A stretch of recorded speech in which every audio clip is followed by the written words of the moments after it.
She walked into his office with tears in her eyes and a resignation letter in her trembling hands.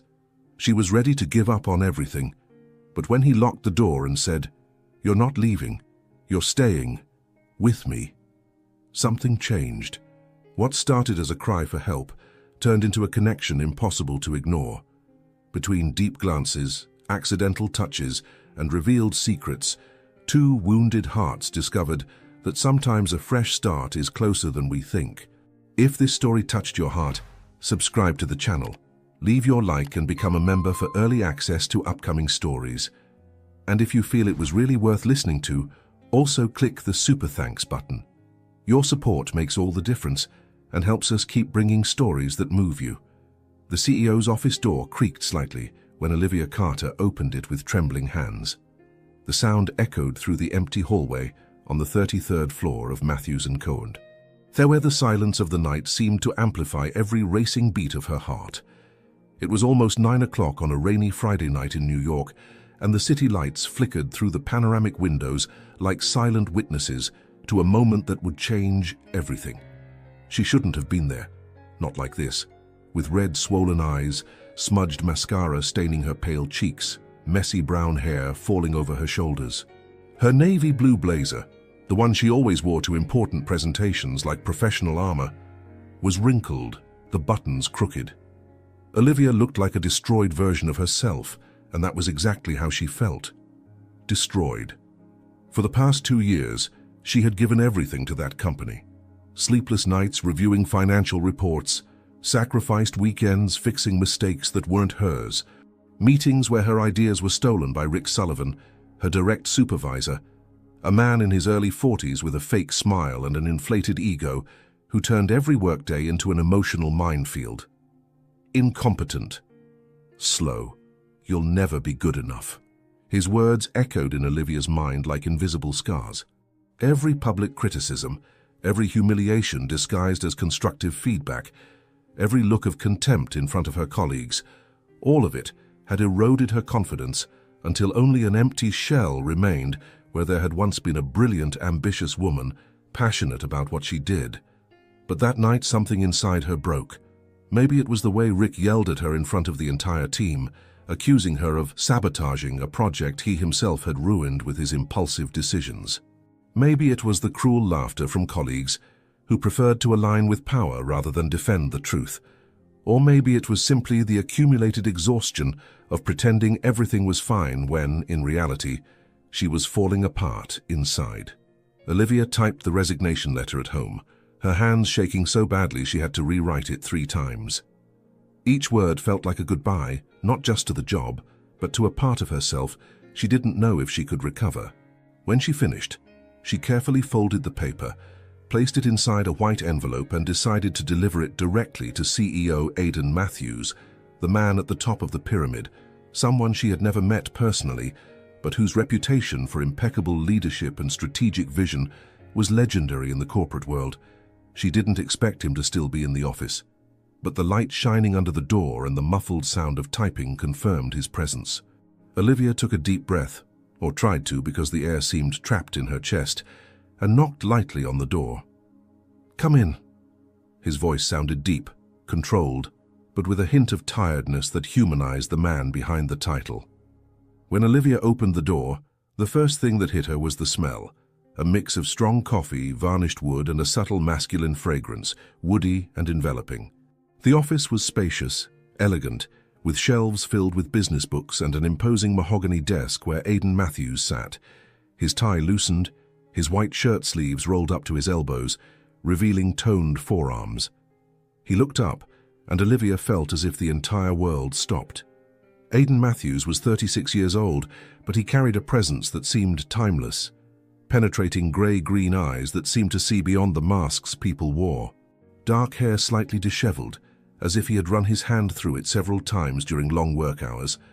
Strong jawline, serious expression, but not cold. There was something about him, an intensity, an absolute attention, that made anyone feel seen, truly seen. And in that moment, when he saw Olivia, with her tear-stained face and shoulders curved under the weight of a silent war, something changed in his expression. The professional mask fell for an instant, replaced by genuine concern that caught her off guard. Olivia Carter, he said her name slowly, as if he were etching each syllable into memory. She blinked, surprised. He knew who she was. I came to deliver this," she managed to murmur, extending the envelope with still trembling hands. Her voice came out weak, broken, filled with a pain she could no longer hide. Aiden didn't take the envelope immediately. Instead, he stood up from his chair with a fluid movement and walked toward her. Each step echoed softly on the wooden floor. He was tall, much taller than she had imagined, and when he stood just a few steps away, Olivia could feel the warmth emanating from him, a physical presence that filled the space between them with palpable electricity. What happened? The question came accompanied by a deep gaze, fixed on her eyes, as if he were trying to read her soul. Olivia tried to answer, but the words refused to come out. Instead, more tears fell, silent and unstoppable. She hated being like this, vulnerable, exposed, weak in front of a man she only knew by reputation. Aiden gently took the envelope from her hands, opened it and read quickly. When he finished, he said nothing for a long moment. The silence was broken only by the sound of rain hitting the windows and Olivia's uneven breathing. Then he did something completely unexpected. He walked to the door, locked it with a soft click, and returned close to her. "You're not leaving, not today, not like this. You're staying with me." The words fell into the space between them like both a declaration and a challenge. Olivia stared at him, confused, scared, but also intrigued. There was something in the way he said, "with me," not like a boss giving orders, but like an invitation, almost intimate. "I don't understand," she whispered. "I know what's happening to you, Olivia. I know about Rick, and I know I've stayed silent for too long." His voice carried a weight of guilt and determination. "But that ends now." He moved one step closer, and Olivia felt his scent wrap around her, the warmth of his body almost touching hers. His eyes, those impossible-to-ignore eyes, held her with an intensity that made her heart race for reasons completely different from fear. "Why do you care?" she asked, her voice hoarse. Aiden hesitated, as if he were fighting something inside himself. Then, with devastating sincerity, he answered, "Because I see you." And in that moment, under the soft lights of the office, with rain drumming against the windows and the outside world fading away, Olivia realized that something had changed. She still didn't know what, but she felt it. He felt it too. The silence that settled in Aiden Matthews' office was the kind that made time seem suspended. Olivia could hear her own heart beating erratically, each pulse echoing in her ears like a war drum. The rain kept falling outside, heavy and steady, turning the city view into a blur of golden and silver lights dancing through the fogged glass. She was still holding the resignation letter, or rather Aiden was holding it, but their fingers remained close, almost touching. That proximity was unsettling, not in a negative way, but the kind of unsettling that shakes all certainties, that challenges everything you thought you knew about professional boundaries and safe distance.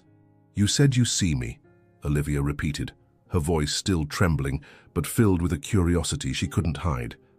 "What does that mean?" Aiden took a step back, as if he needed space to breathe, to organize his thoughts. He walked to the window, hands in his black dress pants pockets, shoulders tense beneath his white shirt. For a moment, he just watched the storm outside, his reflection in the glass revealing an expression that mixed frustration with something deeper, maybe regret. "I observe all the employees in my company, Olivia. It's my responsibility to know who's building this with me," he began, his voice controlled but filled with contained emotion. "But you were always different." He turned to face her, and Olivia felt the impact of those grey-green eyes like a punch to the stomach. There was truth there, raw truth, without corporate filters or convenient diplomacy. "I saw your reports. Every brilliant analysis you produced, every creative solution that saved projects that were sinking, every time Rick took credit for your work and presented it as his own." Aiden's jaw tightened, contained anger vibrating in every word. "I saw it, and I did nothing. That makes me sick." Olivia blinked, processing the confession. Part of her wanted to scream, to ask why he hadn't intervened earlier if he knew everything. But another part, the part that could still see beyond her own pain, recognized the courage it took for a CEO to admit failure, to take responsibility for inaction. "Why are you telling me this now?" she asked, wiping the last tears from her face with the back of her hand. Aidan walked back toward her, and this time he didn't stop at a safe distance. He stood close enough that Olivia could see the small lines of exhaustion around his eyes, the silver threads beginning to appear at his temples, the way the office's soft light highlighted the intensity of his gaze. "Because I can't let you leave believing you have no value, because that would be a lie. And because," he hesitated, as if he were about to cross an invisible line that couldn't be undone. "Because I want you with me. I want you to help me rebuild this company. No intermediaries. No people like Rick between us. Just you and me." The air seemed to escape from Olivia's lungs. His words echoed in the space between them, loaded with multiple meanings. Just you and me. It was a professional proposal. It had to be. But the way he said it, the tone of his voice, the intensity of his gaze, there were layers there. Dangerous layers. "I don't know if I can," she admitted, her voice failing. "I don't know if I still have it in me.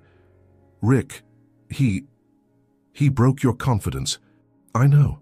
Aidan took another step forward, and now they were so close that Olivia could feel his warmth, could see the subtle movement of his chest, rising and falling with each breath. "But he didn't break who you are. He just made you forget for a while." Then Aidan did something that stole all the oxygen from the room.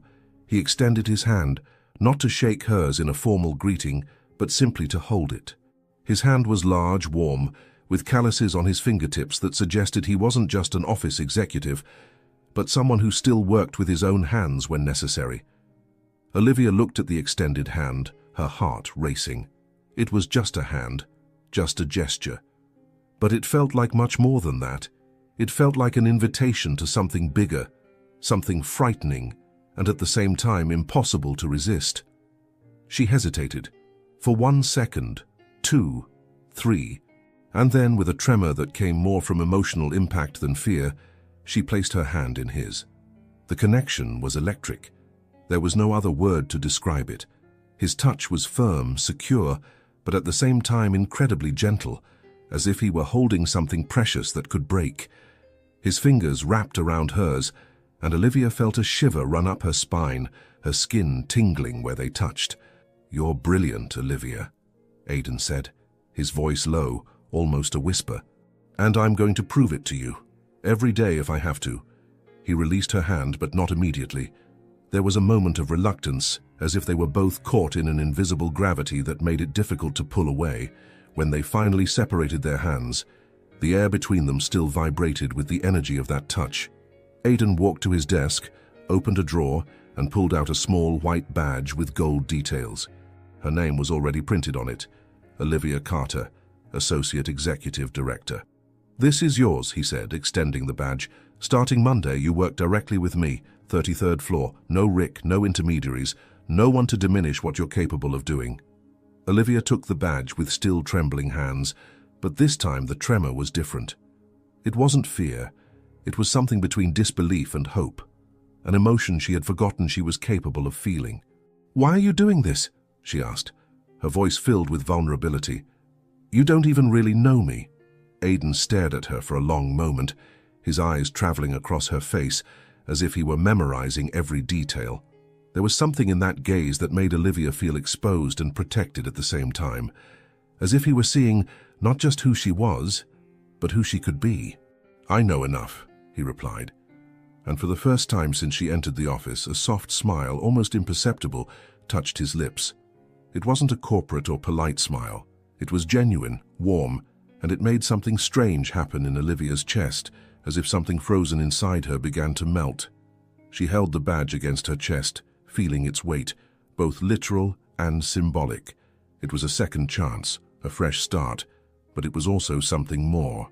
She could feel it in the way Aidan looked at her, in the way the space between them seemed to carry an invisible electric current. "I'll see you Monday," she said, her voice finally steady, filled with renewed determination. "I'll be waiting," Aidan responded, and the way he said it, paused, intentional, made it seem like he wasn't just talking about work. Olivia turned to leave, but when her hand touched the door handle, his voice stopped her. "Olivia." She looked back. "Thank you for not giving up, yet." Their eyes met for another prolonged moment, and Olivia nodded, unable to trust words. Then she opened the door and left, the cold hallway contrasting with the warmth still pulsing on her skin where he had touched her. As she walked toward the elevator, Olivia looked at the badge in her hands, and a silent question echoed in her mind. What just happened here? She had no answer. Not yet. But something inside her, something that had been buried under months of abuse and devaluation, began to awaken. And upstairs in the 33rd floor office, Aidan Matthews stood by the window, watching the storm outside, but thinking only of her. Monday arrived wrapped in a golden mist of morning sun that invaded Manhattan like a silent promise of new beginnings. Olivia woke at 5:30 in the morning, her heart already racing before the alarm even went off. She had spent the entire weekend alternating between moments of excited euphoria and paralyzing panic attacks. What if I'm not good enough? What if it's all a mistake? What if he changes his mind? But whenever insecurity threatened to consume her, she looked at the gold badge on her nightstand, Olivia Carter, Associate Executive Director, and something inside her calmed down. This was real. It was happening, and she deserved it. She chose her outfit carefully. A navy blue sheath dress that hugged her curves elegantly without being provocative, black pumps with medium heels that made her feel confident and powerful, and her hair pulled back in an impeccable low bun. Subtle but carefully done makeup, enough to disguise the sleepless night and highlight the brown eyes that today shone with a mixture of anxiety and determination. When Olivia entered the Matthews & Co. lobby at 8:15 in the morning, everything seemed different. Not because the building had changed, the same mirrored glass walls, the same polished Italian marble floors, the same strategically positioned tropical plants.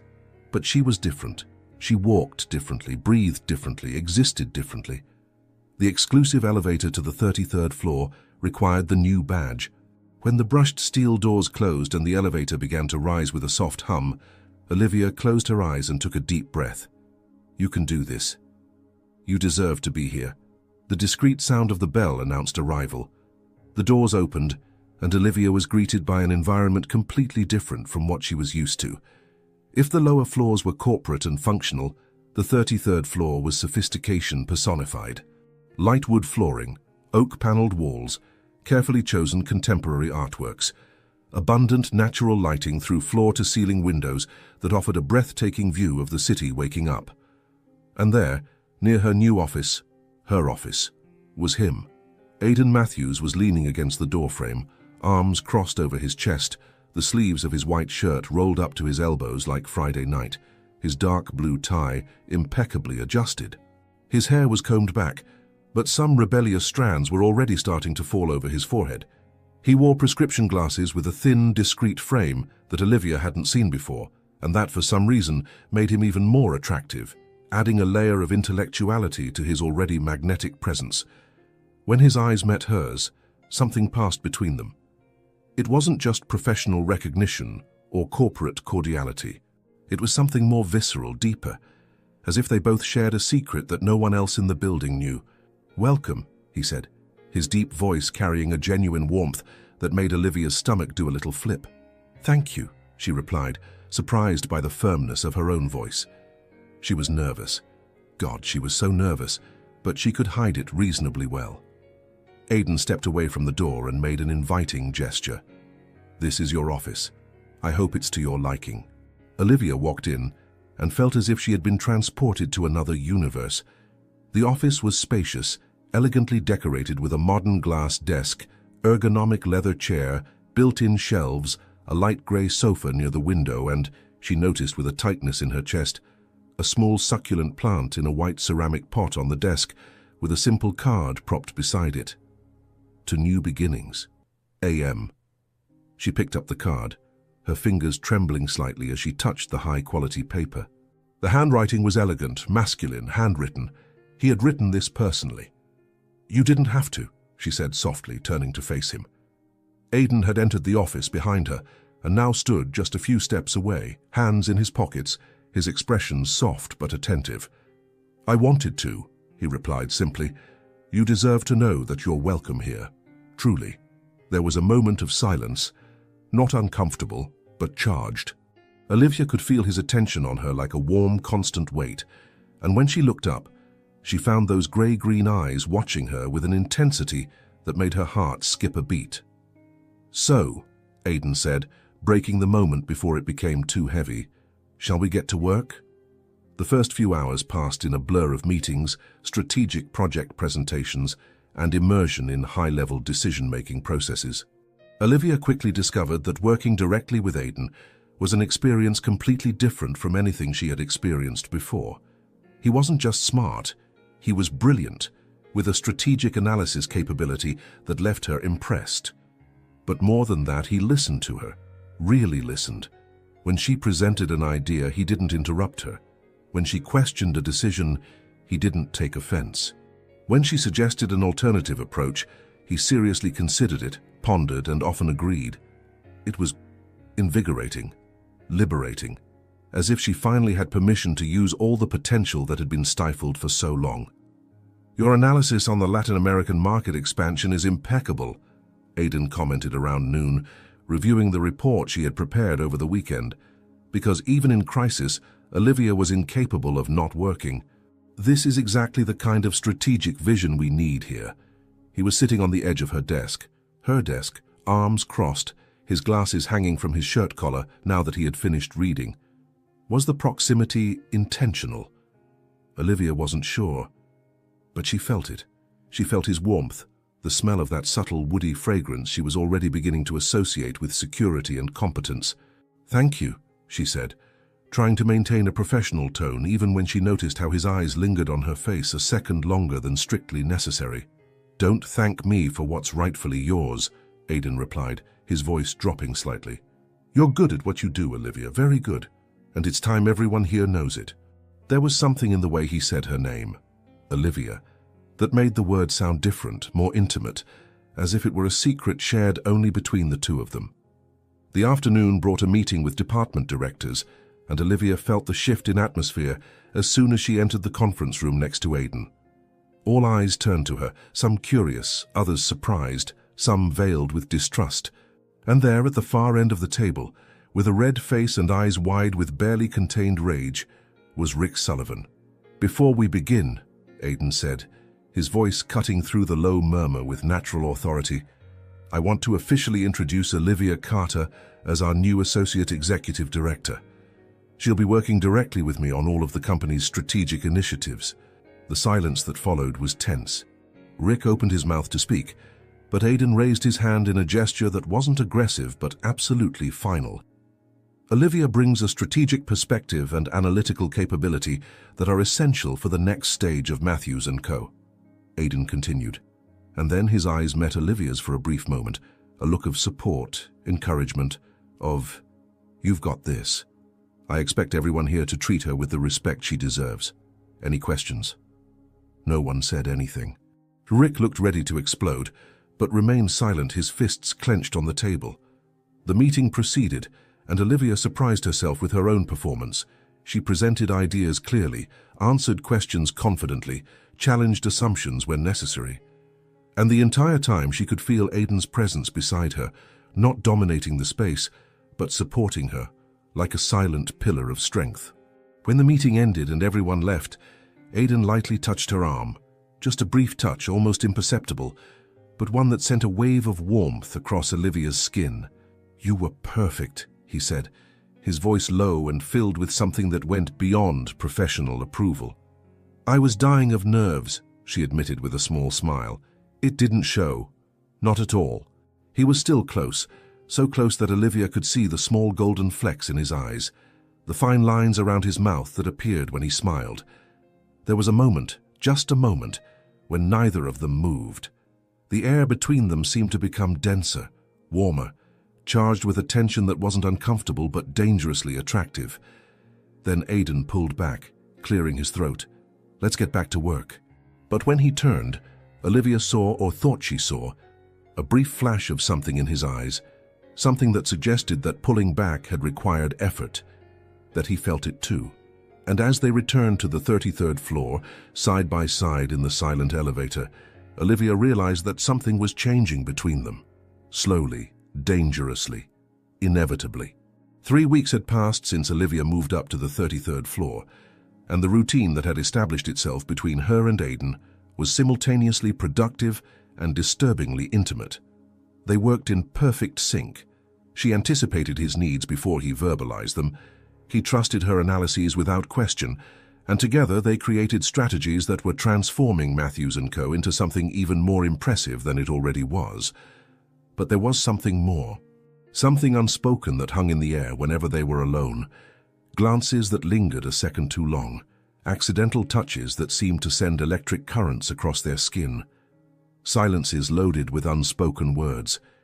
It was as if they were both walking a fine line between professionalism and something infinitely more dangerous. That Thursday, the clock read 10:40 at night when Olivia finally leaned back in her chair, rubbing her tired eyes. The city outside was a sea of twinkling lights, and the office was immersed in an almost reverent silence, broken only by the distant sound of the air conditioning and the occasional click of Aidan's mouse in the next room. She should have gone home hours ago. But the presentation for the Japanese investors the next morning was crucial, and she wanted every detail to be perfect. Besides, and this was a truth she was reluctant to admit even to herself, there was something comforting about being there, so close to him, even in separate rooms. "You're still here?" Aidan's voice made her jump slightly. She looked up to find him standing in her office doorway, his tie completely removed now, the top 2 buttons of his shirt undone, revealing a strip of tanned skin and the beginning of a defined chest. His hair was messy, as if he'd run his hands through it several times in frustration or exhaustion. He was holding 2 coffee cups, and the rich roasted smell filled the space. "Still here," Olivia replied, accepting the cup he extended. Their fingers brushed briefly, a touch so light it could barely be called a touch, but one that left her skin tingling. "I want to review the numbers one more time." Aidan didn't return to his office. Instead, he walked in, closed the door behind him, a casual gesture, but one that somehow made the space feel more intimate, more isolated from the rest of the world, and sat on the sofa near the window, stretching his long legs and letting out a deep sigh.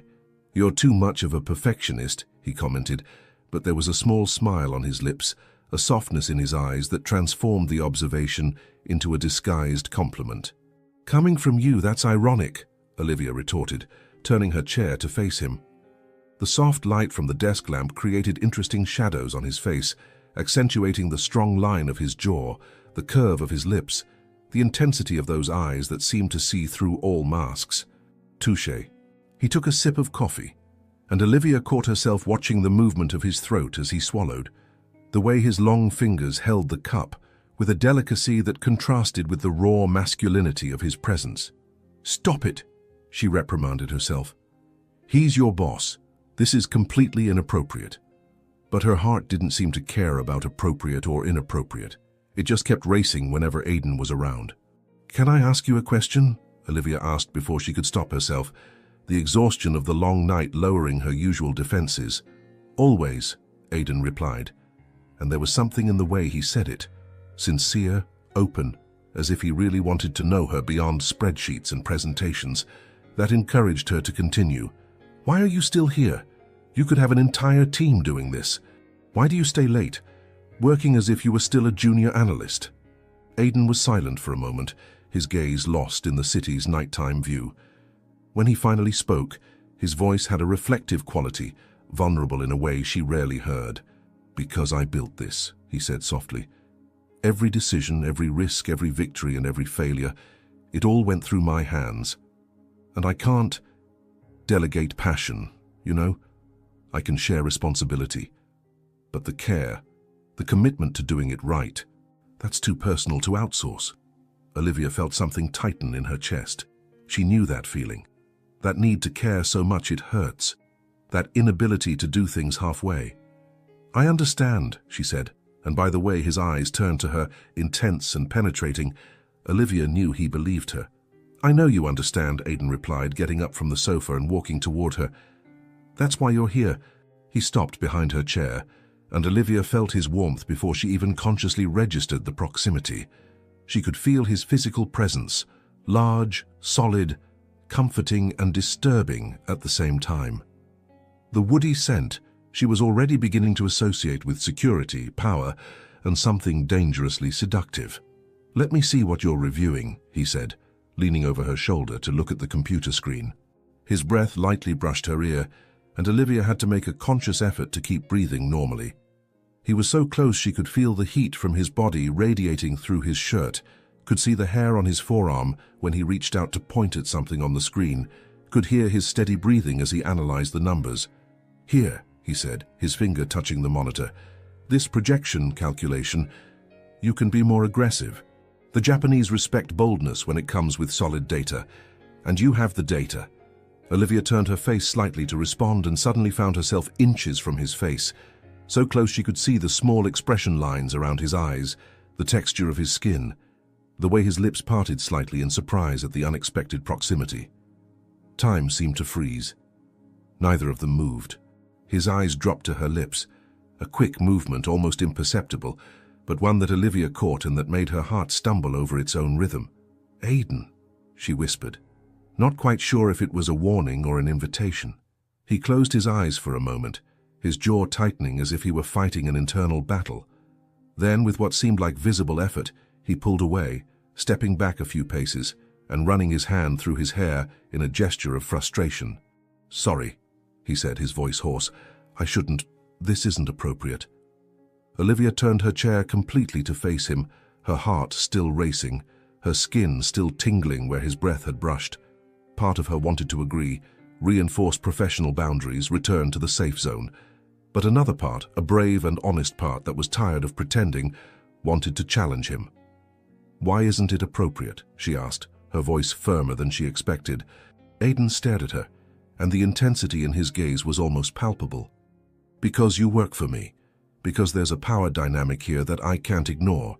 Because I don't want you to feel like there's any kind of pressure." "What if I tell you it's not pressure?" Olivia stood up from her chair, walking until she was just a few steps from him. "What if I tell you I feel this too?" The expression on Aiden's face changed. Surprise, desire, conflict, all mixed in a storm of emotions he couldn't completely hide. "Olivia, you don't know what you're saying." "I know exactly what I'm saying." She took another step. "I feel it when you look at me. I feel it when you're close. I feel this tension between us, and I know you feel it too." "Feeling doesn't mean we should act on it," Aiden replied, but his voice was failing, his resolve wavering. "You intrigue me," he said suddenly, the words escaping like a confession he didn't intend to make. "From the moment you walked into my office crying, with that resignation letter in your hands, you've intrigued me in a way I can't explain." "And you confuse me," Olivia replied, a small smile touching her lips. "You make me feel safe and completely off balance at the same time." They stood there still, with only a few inches separating them, the air between them so dense it seemed hard to breathe. The city kept pulsing outside, but inside that room there were only the two of them, and that impossible to ignore tension. Aiden slowly raised his hand, hesitant, and for a moment Olivia thought he was going to touch her. But then he pulled back, shoving his hands in his pockets as if it were the only way to control himself. "We should go home," he finally said, his voice loaded with something that sounded dangerously close to repressed desire. "It's late. You need to rest for tomorrow." Olivia nodded, knowing he was right, but part of her wishing he was wrong, that he would be reckless, that he would cross that line they were both dancing around, but he didn't cross it. Not yet. When Olivia grabbed her bag and passed by him toward the door, their shoulders brushed, a minimal touch, almost nothing, but one that left both of them fully aware that something had changed that night. Something inevitable was approaching, and neither of them knew if they had the strength to resist. The invitation arrived Friday morning, delivered personally by Aiden in a cream paper envelope with the initials AM embossed in gold. Olivia was reviewing contracts when he walked into her office, lightly knocking on the already open door, a gesture of respect she had learned to value in him. "I need to ask you a favor," Aiden said, leaning against the doorframe with that casual posture that somehow managed to be simultaneously relaxed and magnetic. He was wearing an impeccable charcoal suit today, the silver tie matching perfectly, and Olivia had to make a conscious effort not to let her gaze linger. "Of course," she replied, turning her chair to face him. "What do you need?" He extended the envelope, and when Olivia opened it, she found an elegant card with handwritten script: "Dinner with investors and family, Matthews Mansion, Saturday, 7:30 p.m., formal attire. Important investors from Europe are in town," Aidan explained, entering the room completely and closing the door behind him, a habit that now happened whenever they needed to talk about something beyond work. "My mother insists on hosting them at home, and she strongly suggested I bring you." Olivia blinked, surprised. "Your mother suggested it?" A small, almost embarrassed smile touched Aidan's lips. She heard about the new director who's revolutionizing the company's strategy, her words, not mine, and got curious. "But I understand if you don't want to go. I know it's the weekend and this is beyond your responsibilities." "I'll go," Olivia interrupted before he could finish. The idea of spending a Saturday evening at a formal dinner with investors and Aidan's family should have scared her. But instead, she felt a mixture of nervousness and excitement. "I just need to know, how formal is formal attire?" Aidan's smile widened, and there was something in his eyes, a warm approval, a gleam of satisfaction, that made Olivia's stomach do a little flip. "Long dress? Elegant. But you don't need to worry," he said, his voice dropping slightly. "You'd look beautiful in anything." The words hung in the air between them, and Olivia felt heat rising up her neck. It wasn't the first time Aidan had made a comment like that, small compliments that walked the fine line between appropriate and intimate, but each time seemed to carry more weight, more meaning. "Thank you," she managed to say, holding the invitation against her chest. "I'll be there." "Great." Aidan stood for another moment, as if he wanted to say something more, but then just nodded and left, leaving his woody scent and a feeling of anticipation in the air. Saturday arrived wrapped in a nervous anxiety that Olivia couldn't control. She spent hours choosing the perfect dress, eventually deciding on a long, dark, wine-colored one with a discreet but elegant neckline that hugged her body in a sophisticated way. She left her hair down in soft waves that fell over her shoulders, and her makeup was carefully done but natural, enhancing her brown eyes with a light smoky look and her lips with a rosy nude. When the private driver sent by Aidan stopped in front of her building at 7 o'clock, Olivia felt her heart race. It wasn't a common corporate car. It was an elegant black Mercedes, and the driver, a middle-aged man in an impeccable uniform, treated her with a deference that made her feel important. The Matthews Mansion was in the Upper East Side, an imposing 3-story property in neoclassical style, with perfectly manicured gardens and a circular entrance with a marble fountain that glowed under strategically positioned lighting. Olivia got out of the car, adjusting the small silver clutch in her trembling hands, and that's when she saw him. Aidan was standing at the main entrance, at the top of a small stone staircase, wearing an impeccable black tuxedo that seemed to have been custom-made for that body. The bow tie, the pocket square folded with precision, his hair perfectly combed back. He was absolutely stunning, and Olivia felt the air escape from her lungs. But it was the way he looked at her that truly paralyzed her. His eyes traveled from her high heels to her face, and when they finally met her eyes, there was something there.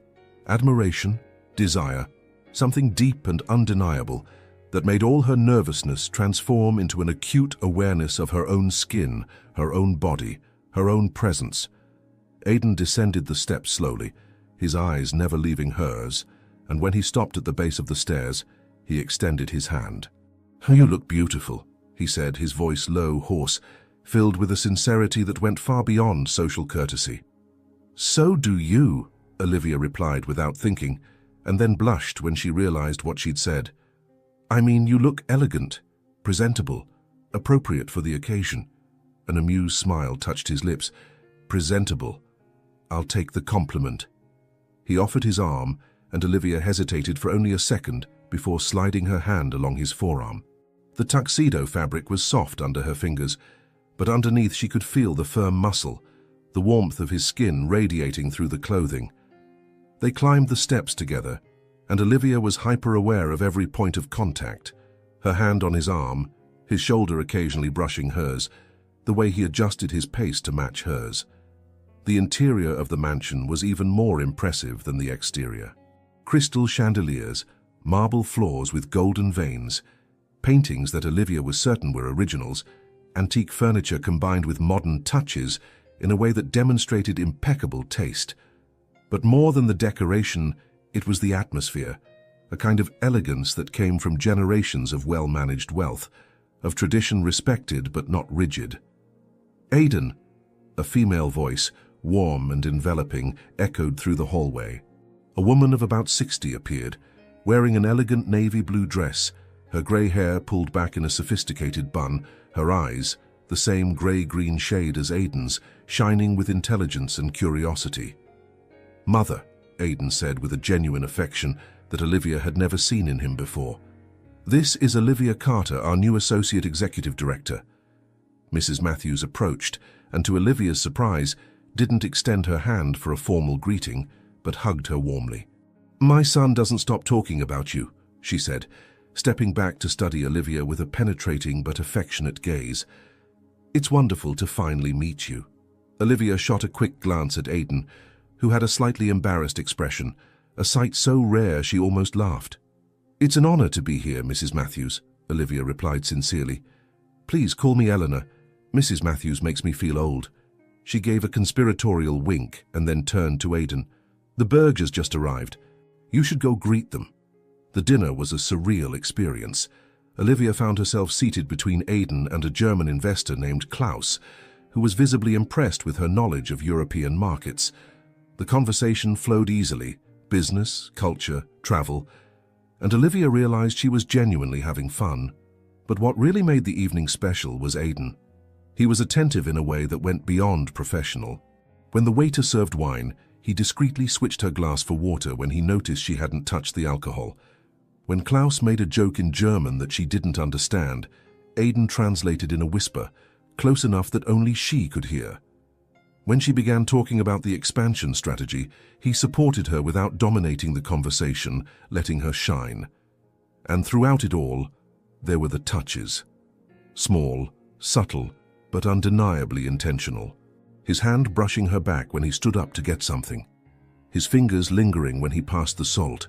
His knee pressing lightly against hers under the table, a contact that neither of them rushed to break.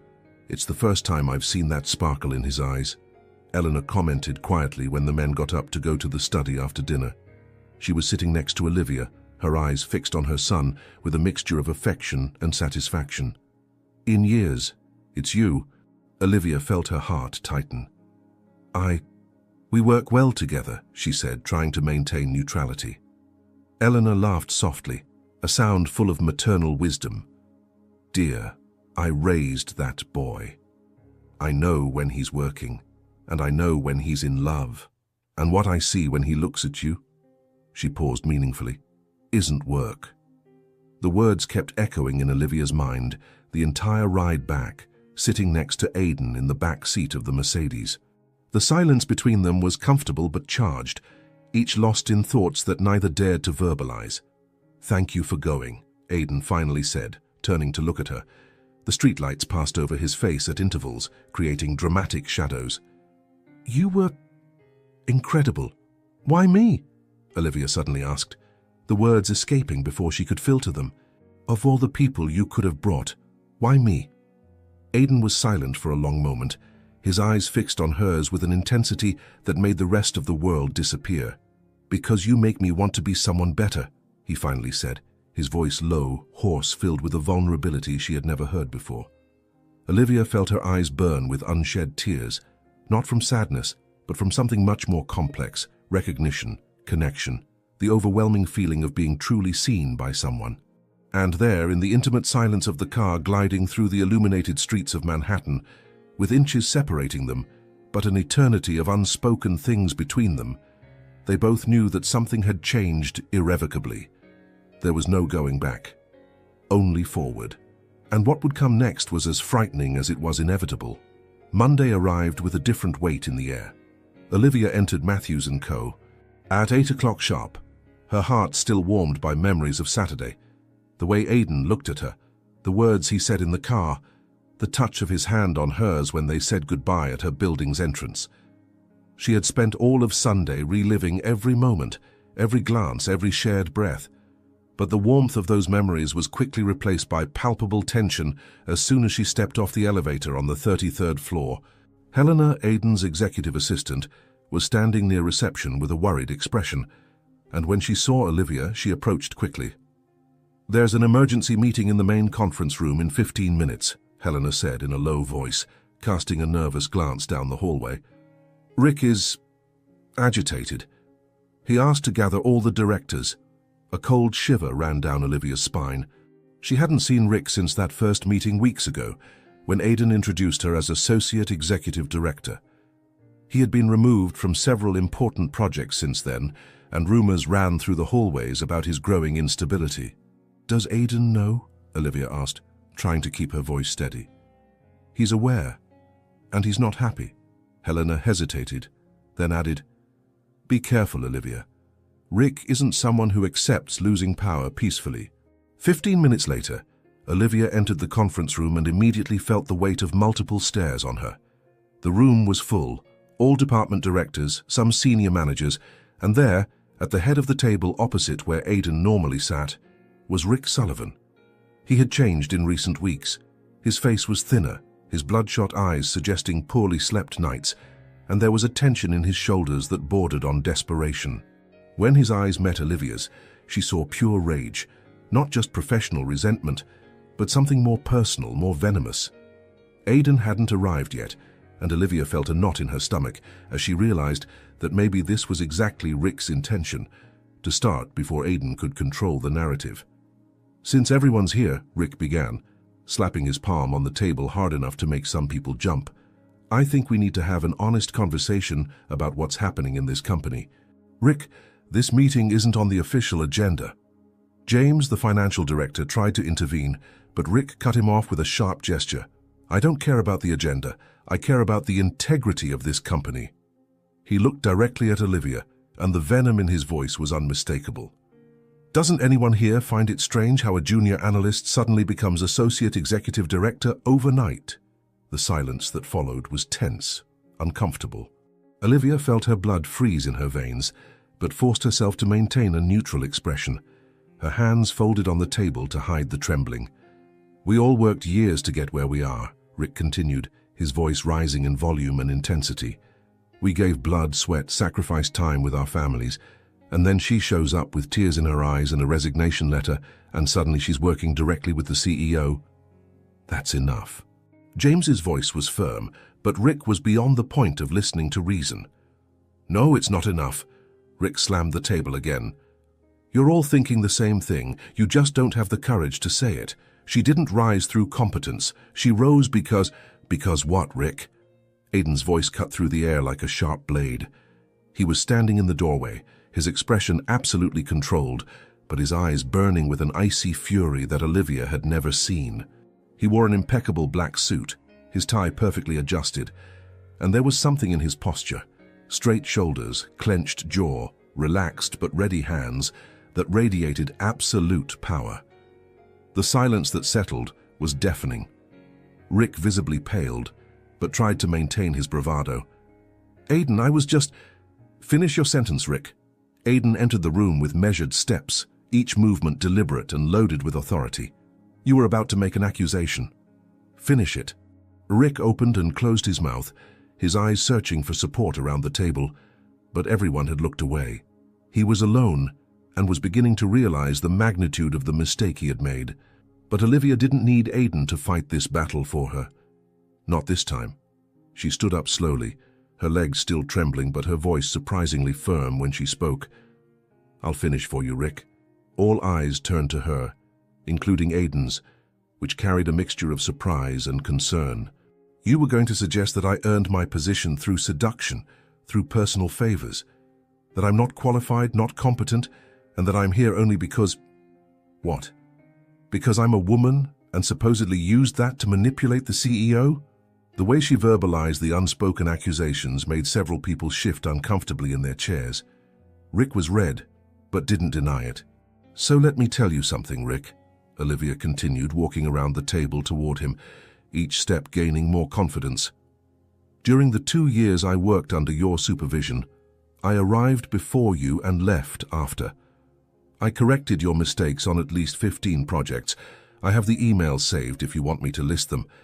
I was responsible for closing 3 contracts that you almost lost through incompetence. And all that time, while you yelled at me in meetings, publicly humiliated me, and took credit for my work, I stayed silent. She stopped in front of him, and something had changed in the room's atmosphere. People were no longer looking at her with uncertainty. They were looking with respect, with recognition. "But I'm not staying silent now," Olivia said, her voice low but filled with a strength that came from years of pain transformed into power. "You want to talk about competence, Rick? Then let's talk. I was the one who developed the Asian market penetration strategy that increased our revenue by 17%. I was the one who identified the structural flaws in the logistics department that were costing millions. I was the one who stayed up until 3 in the morning reviewing contracts because you couldn't understand basic legal liability clauses." Each word was a precise thrust, and Rick seemed to shrink with each accusation. Olivia could feel years of anger and frustration flowing through her, but she maintained control. Cold, precise, devastating. "Now, you want to question how I got here?" She crossed her arms, her eyes fixed on his without blinking. "I got here through work, through competence, through every night I sacrificed, every idea you stole, every humiliation I swallowed. I earned being here, Rick. And the only reason you're questioning it is because you can't accept that someone you tried to destroy not only survived, but thrived." The silence that followed was absolute. No one moved, no one breathed. And then, slowly, one person began to clap. It was Monica, the Human Resources Director, a woman in her early 50s who had witnessed years of Rick's abuse of power.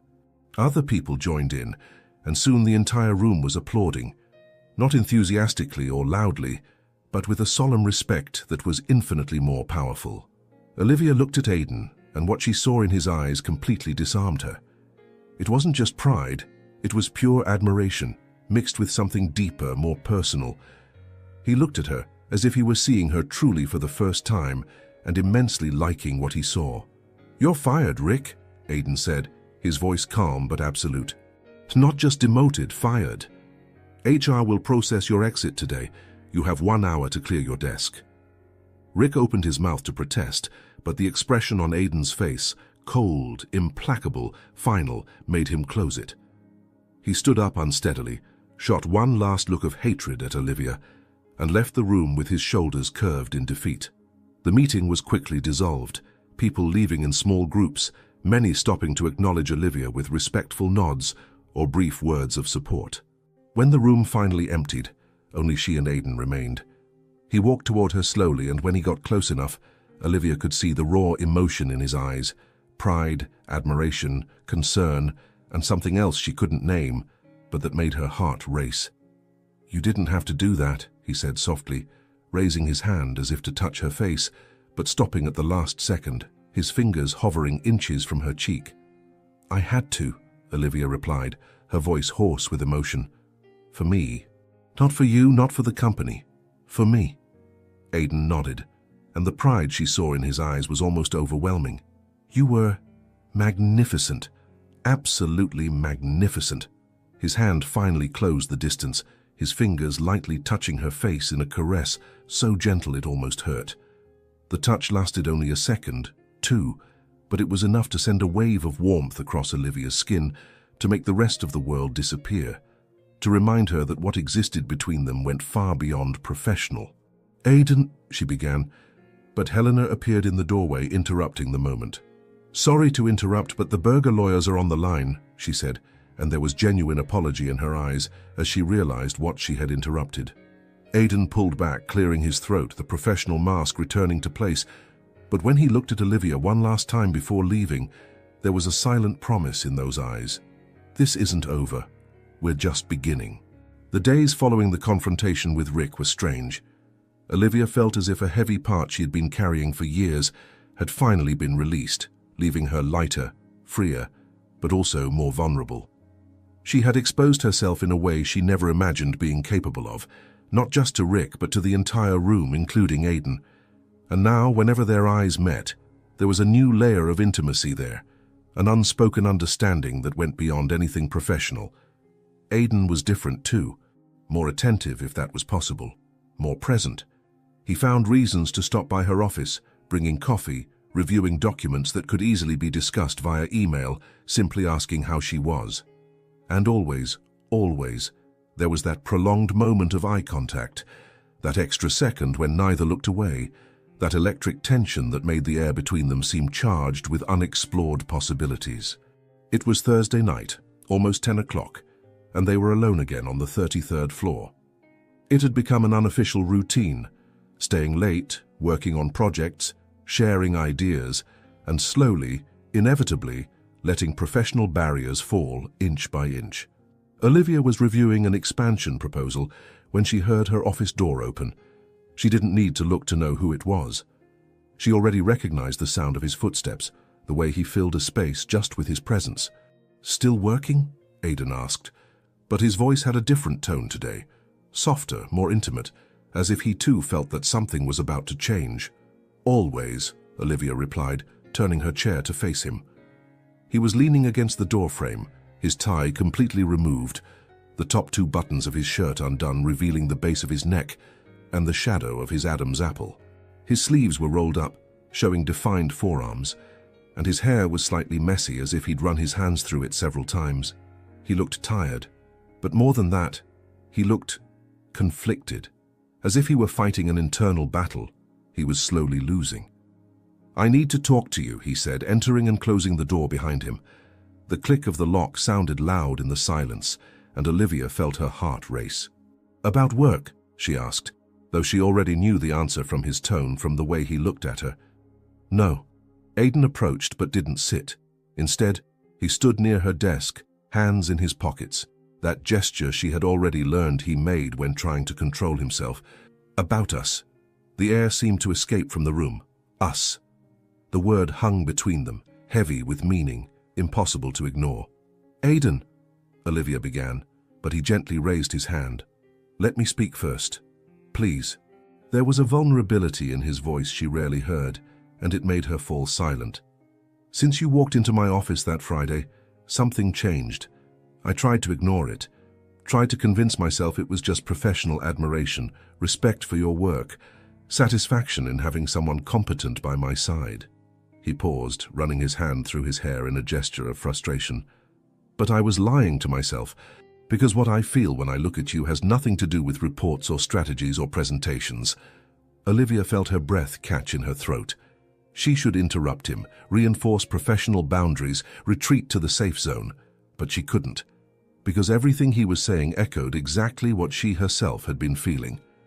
"You make me forget everything I thought was control," Aidan continued, and now he was moving, taking his hands out of his pockets, taking a step toward her. "You make me want things I shouldn't want. You make me feel things I've spent years trying to avoid."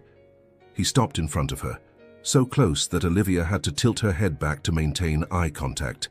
The intensity in his gaze was almost palpable. Desire, conflict, vulnerability, determination, all mixed in a storm of emotions she could feel vibrating in the tiny space between them. "I know this is complicated," he said, his voice dropping to a hoarse whisper. "I know there's a power dynamic here that can't be ignored. I know that technically you work for me, and that creates ethical questions I've spent my entire career being careful to avoid." He leaned in slightly, his hands resting on the arms of her chair, trapping her, but in a way that didn't feel threatening, just intense, intimate, impossible to escape. "But I can't pretend I don't feel this anymore," Aidan confessed, his eyes traveling across her face as if memorizing every detail. "I can't pretend I don't think about you constantly, that I don't look for reasons to be near you, that I don't lie awake at night remembering the way you smile when you solve a complex problem, or how you bite your lip when you're concentrating, or how your eyes sparkle when you're passionate about an idea." Olivia was breathless, literally. She had forgotten how to breathe, and all she could do was look at him, at those grey-green eyes that were revealing truths he could no longer hide. "Aidan," she whispered, but it wasn't an objection, it was almost an invitation. "Tell me you don't feel this," he challenged, his voice hoarse. "Tell me it's just me, and I'll back off. I'll maintain professional distance. I'll pretend this moment never happened. But Olivia couldn't say that, couldn't lie. Not when every cell in her body was vibrating with his proximity, when every breath carried the woody scent she already associated with security and desire, when every heartbeat screamed the truth she'd been trying to suppress. I feel it, she admitted, her voice trembling but firm. God, I feel it so much it scares me. Something changed in Aiden's expression. The conflict gave way to intense determination. He slowly raised his hand, giving her time to pull back if she wanted, and when she didn't move, his fingers touched her face with a delicacy that contrasted completely with the intensity of the moment. The touch was electric. His hand was warm, slightly rough, and the way his thumb caressed her cheekbone sent shivers down Olivia's spine. She closed her eyes for a second, just feeling, and when she opened them again, she found Aiden looking at her with a mixture of desire and reverence that stole all the air from her lungs. "You're amazing," he said, his voice low, hoarse, filled with emotion. "Not just for what you do, but for who you are, for the way you got up after being knocked down, for the courage you showed when you confronted Rick, for your intelligence, your passion, the way you light up any space you enter." His fingers slid from her face to her neck, resting lightly at the base, his thumb tracing a soft line along her jaw. Olivia felt her pulse race under his touch, knew he could feel it too, and the intimacy of that, of him knowing exactly the effect he had on her, was simultaneously frightening and liberating. "I shouldn't want this," Aiden whispered, leaning even closer, his forehead almost touching hers. "But I do. God, I want it so much." "Aiden," Olivia whispered, and this time it was definitely an invitation. Her hands rose almost of their own accord, landing on his chest, feeling his heart beating as fast as hers through the thin fabric of his shirt. He closed his eyes, his jaw tightening as if gathering courage or fighting against one last resistance. And then slowly, agonizingly slowly, he began to close the distance between them. Olivia could feel his breath mixing with hers, could see every detail of his face so close. The fine lines around his eyes, the texture of his skin, the way his lips were parted. She tilted her face up, her eyes closing, her entire body tense with anticipation. Their lips were millimeters apart. She could feel the warmth, the promise, the inevitability of what was about to happen. "Aiden, sorry to interrupt, but—" Helena's voice cut through the moment like a bucket of cold water. They separated instantly, Aiden stepping back several paces while Olivia turned her chair back to the desk, both trying to regain composure.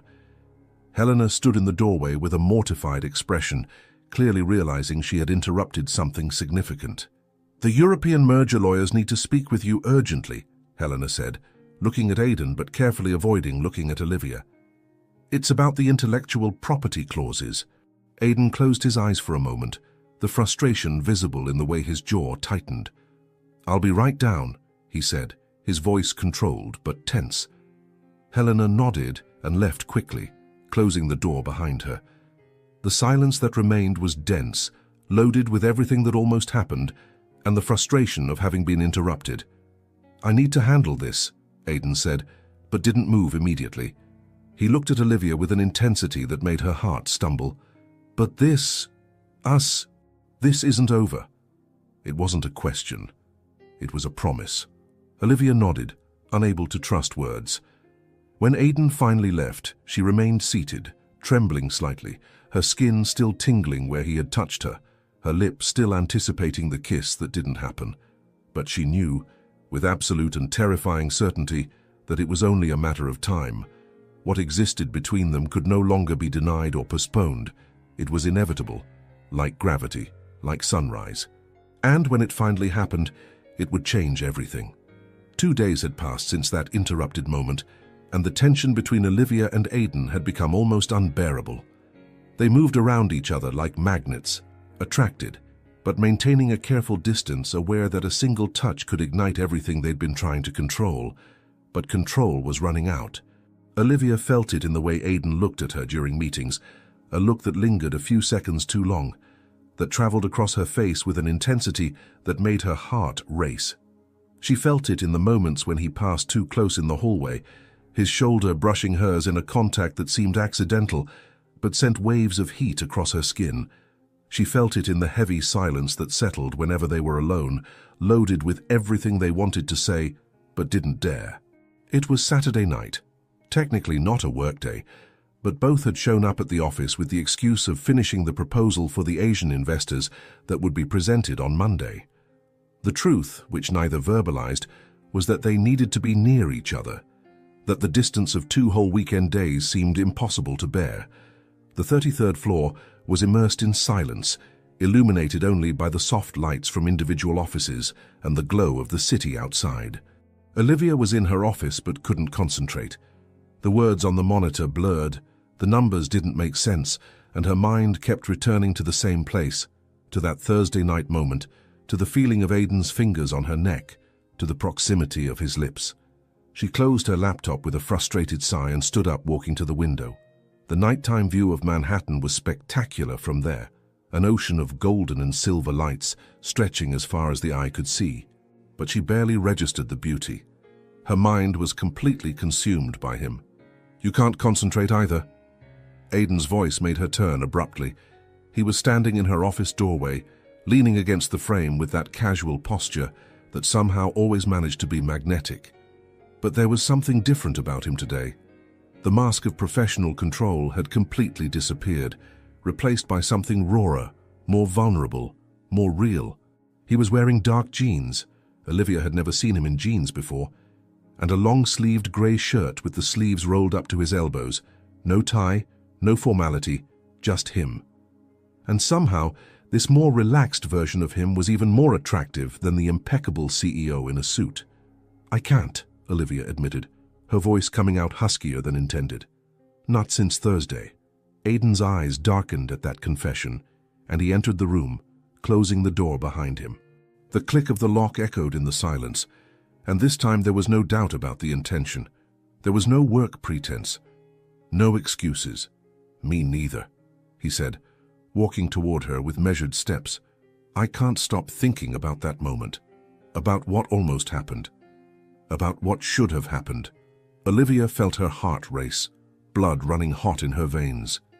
She should pull back, create distance, be sensible, but her body didn't obey. Instead, she remained still, watching him approach as if hypnotized. "Aidan, we should," she began, but he gently interrupted her. "Say it's not appropriate, that there's a complicated power dynamic, that we should maintain professional distance." He stopped inches from her, so close that Olivia could feel his warmth, could see the subtle movement of his chest rising and falling with each breath. "We've already said all that, and it hasn't changed anything about what I feel." He raised his hand, hesitant, giving her the chance to pull back. When she didn't move, his fingers touched her face, not with hesitation this time, but with a confidence that sent shivers down her spine.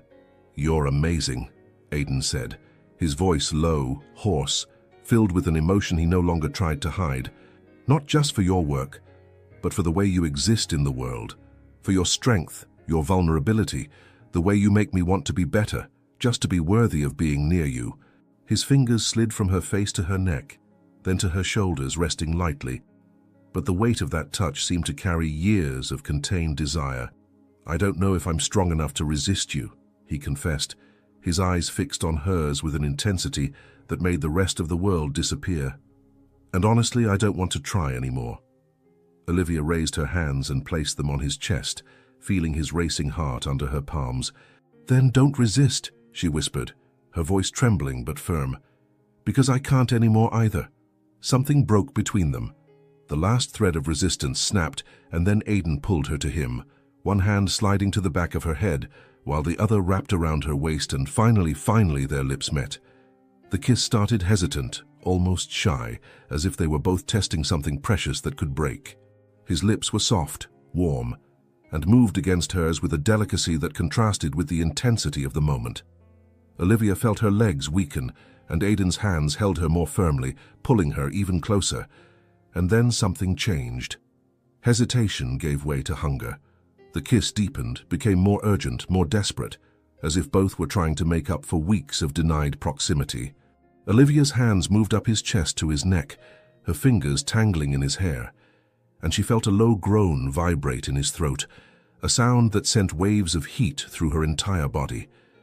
Aidan gently pushed her until her back met the cold glass wall, the temperature contrast making her gasp against his lips. He took advantage of that moment to deepen the kiss even more, his tongue exploring, teasing, discovering. His hands traveled down her back, descended along the curve of her waist, rose again to her face, holding her as if she were something both precious and irresistible. Olivia had never been kissed like this, with so much passion, but also so much care, as if she were simultaneously fragile and powerful, as if he desperately desired her but equally revered her. When they finally separated, breathless, Aidan rested his forehead against hers, his eyes still closed, his uneven breathing mixing with hers. "God, Olivia," he whispered, his voice hoarse and filled with emotion. "I was trying to be responsible, trying to do the right thing." "And what is the right thing?" she asked, her hands still tangled in his hair, reluctant to let him go. Aidan opened his eyes, and what she saw there completely disarmed her. Vulnerability, desire, fear, and determination, all mixed in a look so intense she felt like she could drown in it. "You," he said simply. "You're the right thing. Even if it's complicated, even if it's scary, even if it changes everything." He kissed her again, and this time it was slower, more deliberate, as if he were savoring every second. His hands explored, not invasively, but with a reverence that made Olivia feel adored. He kissed the corner of her mouth, the line of her jaw, descended down her neck in a trail that made her tilt her head back, offering more access, a sigh escaping her lips. "You drive me crazy," Aidan murmured against her skin, his voice vibrating in places that sent heat straight to Olivia's core. "The way you smile, the way you think, the way you exist." His hands returned to her face, holding her gently as he looked into her eyes. "This changes everything between us," he said, and it wasn't a question. "I know," Olivia replied, her hands descending to his chest, feeling his racing heart. "And I'm scared." "Me too," Aidan admitted, a rare vulnerability in his voice. "But I'm more scared of the idea of not exploring this, of letting you go, of spending the rest of my life wondering, what if?" He kissed her again, softer this time, almost tender, and when they separated, there was a new understanding between them. A line had been crossed, and there was no going back. But instead of seeming scary, it felt right. "Come with me," Aidan said suddenly, intertwining his fingers with hers.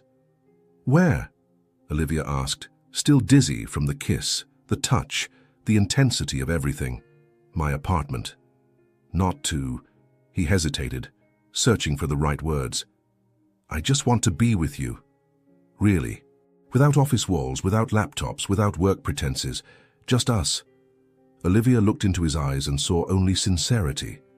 There was no pressure, no expectation beyond each other's company. And she realized she wanted that too. She wanted to know him beyond the brilliant CEO. She wanted to see where he lived, how he existed outside these corporate walls. "Okay," she said, a small smile touching her lips. "Let's go." And when they left the office, hands intertwined, the weight of weeks of tension finally released, they both knew that something fundamental had changed. It wasn't just desire or attraction. It was connection. It was the beginning of something that could be extraordinary or devastating, possibly both. But in that moment, with his fingers intertwined with hers, Olivia couldn't care about the complications. She could only feel the beat of his heart synchronized with hers, and the absolute certainty that, no matter what came next, this moment was worth every risk. Aidan's apartment was in an elegant skyscraper on the Upper West Side, on one of the highest floors that offered a panoramic view of Central Park and the illuminated city. When the private elevator doors opened directly into the apartment's entrance hall, Olivia felt a tightness in her chest, not from intimidation at the opulence, but from the intimacy of the moment. She was about to enter his personal space, the sanctuary where he existed away from the corporate world. The interior was exactly what she would expect from Aidan, sophisticated but welcoming, modern but with touches of warmth. Dark wood floors, minimalist design furniture in shades of grey and beige, carefully selected artworks on the walls, and huge windows that transformed the city view into part of the decor. But there were also personal details, books scattered on a side table, an acoustic guitar discreetly leaning in a corner, framed photographs that suggested travels and memories. "It's beautiful," Olivia said softly, walking to the windows. The city stretched before her like a sea of twinkling lights, and Central Park was a dark patch amid the brightness, serene and mysterious. "Thank you," Aidan replied, appearing beside her with 2 glasses of red wine. He had removed his shoes, and there was something incredibly intimate about that small detail, seeing him relaxed in his own space without corporate armor. "I know it's too big for just one person, but the view—" "I couldn't resist."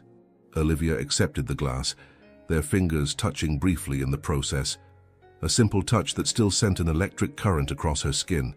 "I understand. There's something about seeing the city from above that makes everything seem possible." Aidan turned to face her, and the intensity in his gaze made her completely forget about the view. "You make everything seem possible," he said, his voice low, filled with a sincerity that made her heart stumble. They drank in silence for a moment, but it wasn't an uncomfortable silence. It was charged, anticipated, vibrant with the awareness that something inevitable was approaching. Olivia could feel it in the way Aidan looked at her, not just with desire, though that was definitely present, but with something deeper, reverence, admiration. As if she were something precious he feared breaking but couldn't help touching. "Can I ask you a question?" Olivia finally said, turning to face him completely. "Always. Are you scared?" She made a small gesture between them. "Of this, of what's happening between us." Aidan placed his glass on the nearby table and took a step toward her, eliminating the careful distance they had maintained since arriving. "I'm terrified," he admitted, and the raw vulnerability in those words disarmed her. "Because I don't do this, Olivia. I don't mix work with personal life. I don't cross lines. I don't lose control."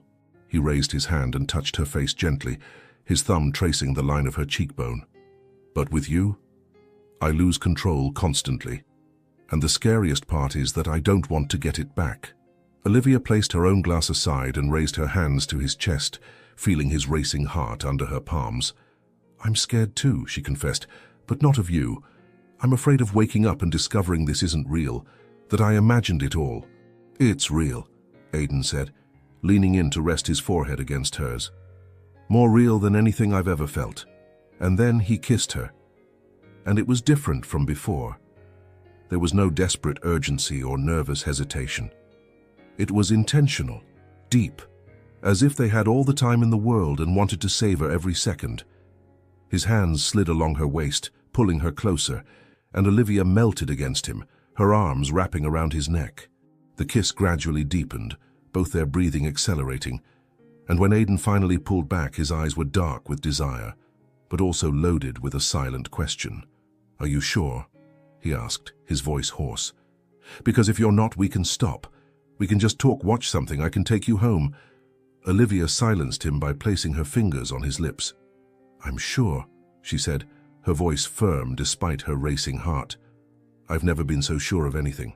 Something changed in his expression, the last hesitation disappearing, replaced by an intensity that made her legs weaken. He took her hand and guided her through the apartment to the bedroom. The bedroom was an extension of the rest of the apartment, elegant, masculine, with a king-size bed covered in immaculate white sheets and more of those huge windows that brought the city inside.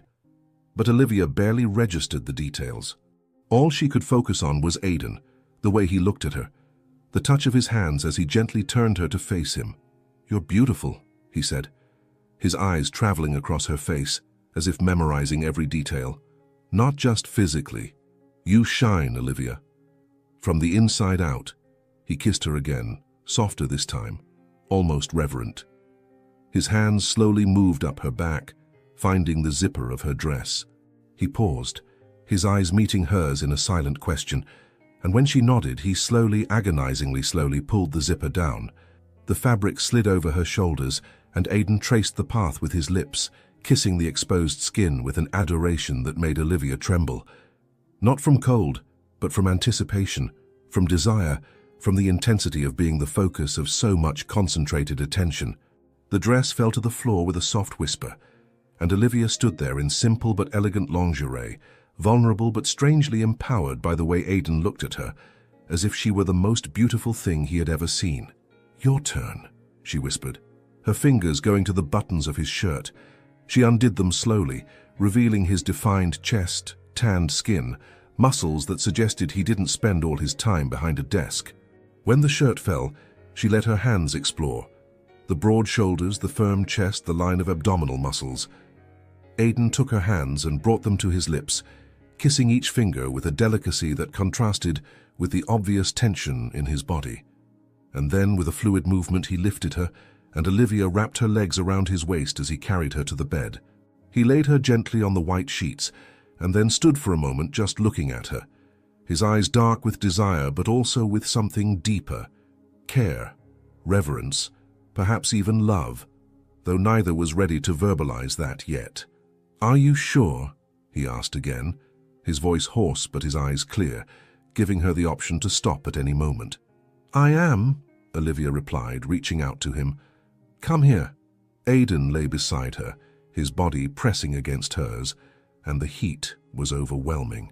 He kissed her deeply while his hands explored, not in a hurry but with intention, learning what made her sigh, what made her arch against him. His fingers traced lines of fire across her skin, down her neck, over her shoulders, along the curve of her waist. Each touch was intentional, adoring, as if he were trying to memorize the map of her body. And when he finally removed the last barriers of fabric between them, it was with the same reverent delicacy that had marked every movement since they arrived. "You're perfect," Aiden whispered against her skin, his mouth tracing a trail of kisses down her neck, over her shoulders, descending. Each touch of his lips sent waves of heat through Olivia's body, and she heard herself sighing, moaning softly, her hands tangling in his hair. When their bodies finally joined, it was slow, deep, a connection that went beyond the physical. Their eyes remained fixed on each other, their breathing mixing, and there was something incredibly intimate about maintaining that eye contact, about allowing themselves to be completely seen, completely vulnerable. They moved together in a rhythm that was simultaneously passionate and tender, urgent and deliberate. Aiden's hands intertwined with Olivia's, their fingers tightening as they lost themselves in each other. He whispered her name like a prayer, and she responded with sighs and soft moans that encouraged him, that pulled him deeper. The world outside that bedroom ceased to exist. There was only them, skin against skin, accelerated breathing, hearts beating in sync. It was passion, but it was also connection. It was desire, but it was also care. It was physical, but carried the weight of something emotional that neither was completely ready to name. When they finally reached climax, it was together, Olivia's body arching as Aiden's tensed, both whispering each other's name in a mixture of pleasure and something that felt dangerously close to love. Afterward, lying under the white sheets with the city glowing silently through the windows, Aiden pulled Olivia closer, his arm wrapping around her as she rested her head on his chest. His heart still beat rapidly under her ear, and she smiled, tracing lazy circles on his skin. "You're the most real thing in my life," Aiden said softly, his free hand caressing her hair. "And that scares and excites me at the same time."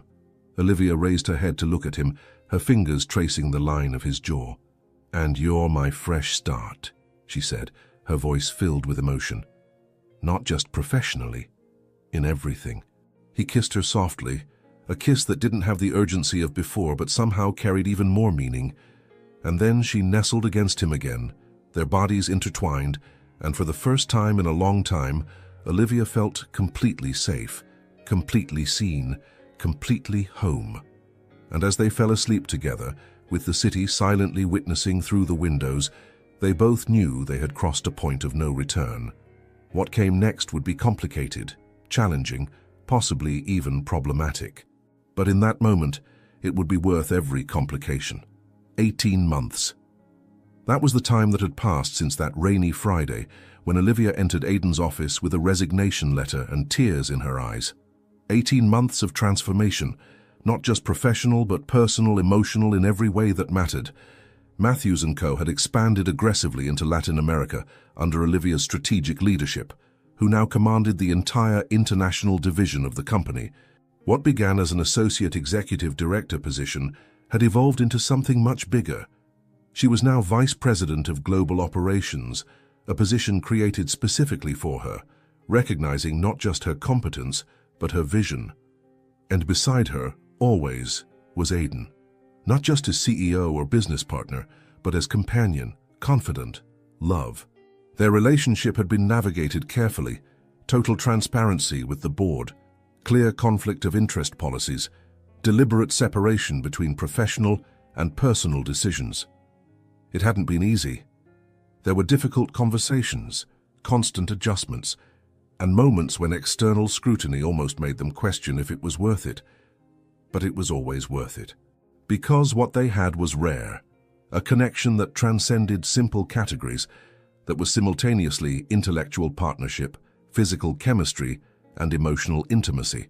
Now, Olivia stood in front of a floor-to-ceiling window in the new Matthews & Kerr office in Santiago, Chile, the headquarters of the Latin American division she had built from scratch.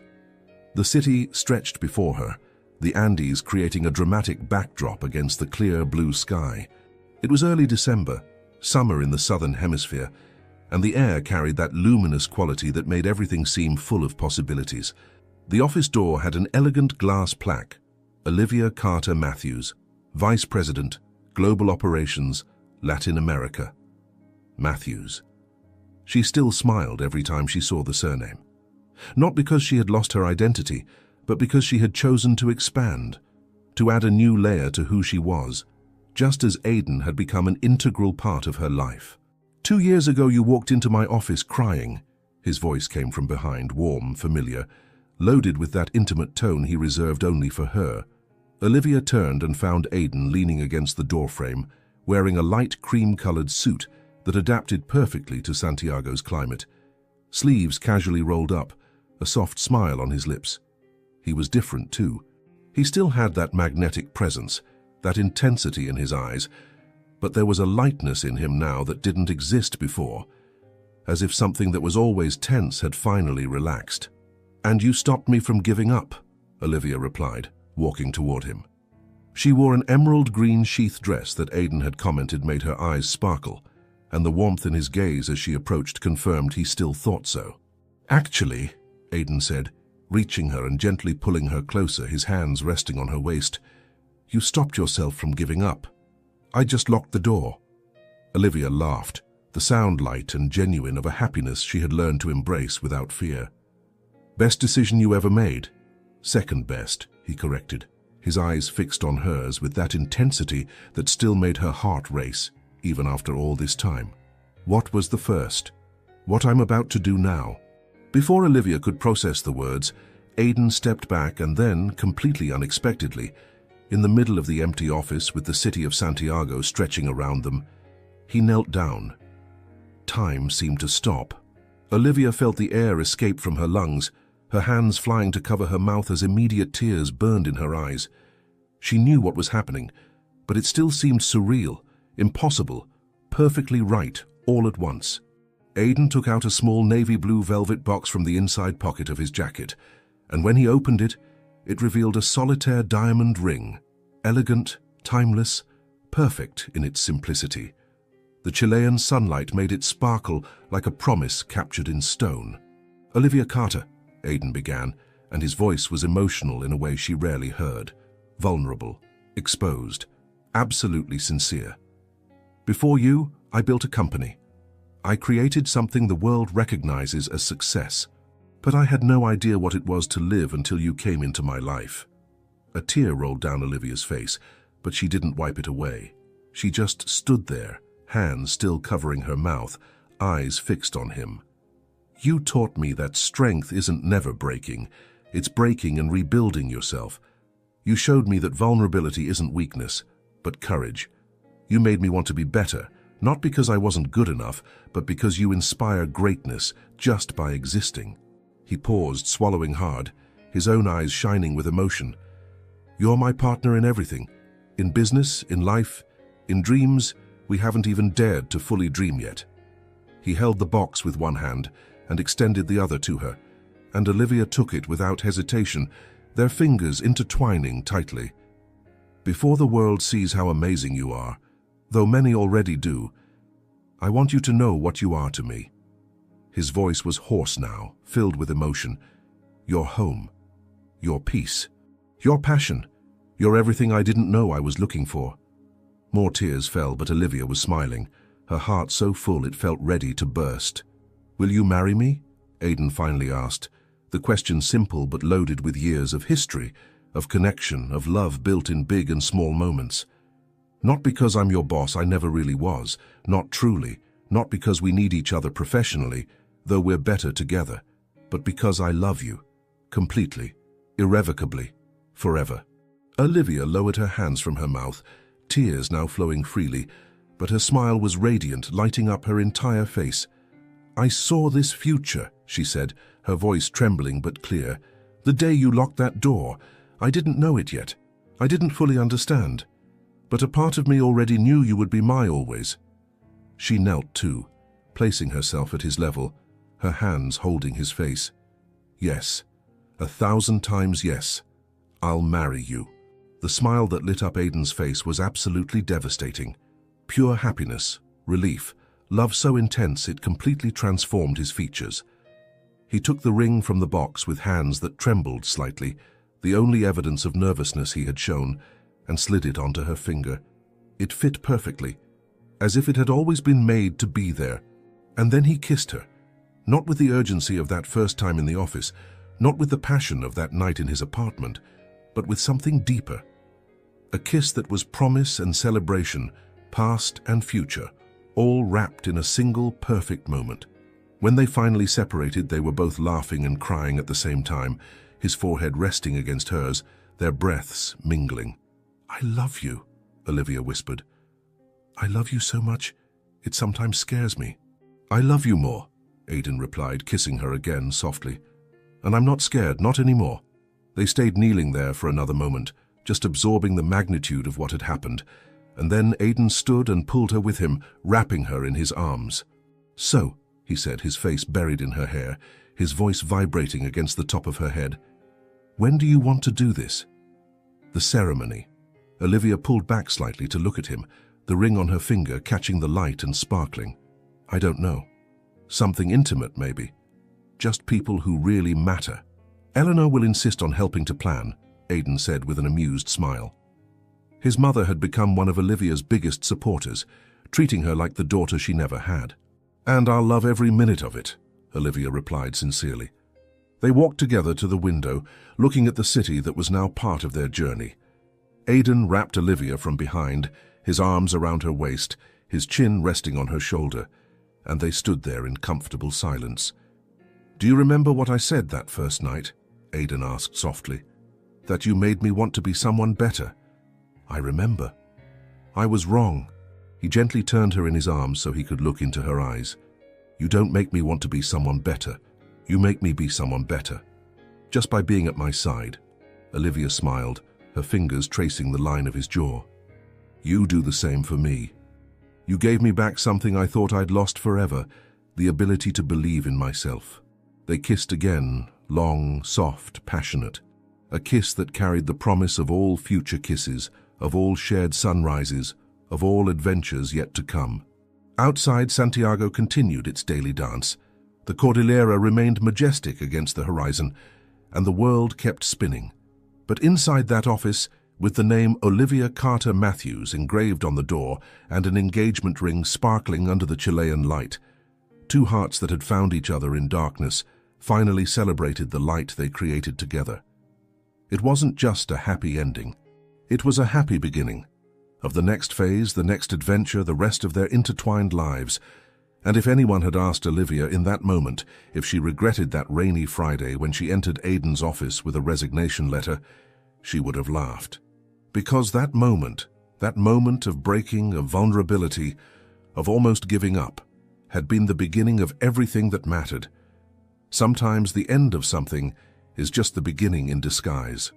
And sometimes the best thing that can happen is someone locking the door and saying, "You're staying with me," because that was exactly what changed everything. Olivia walked into that office broken, carrying the weight of someone who had forgotten their own worth. But she walked out transformed, not because someone saved her, but because someone saw her, truly saw her.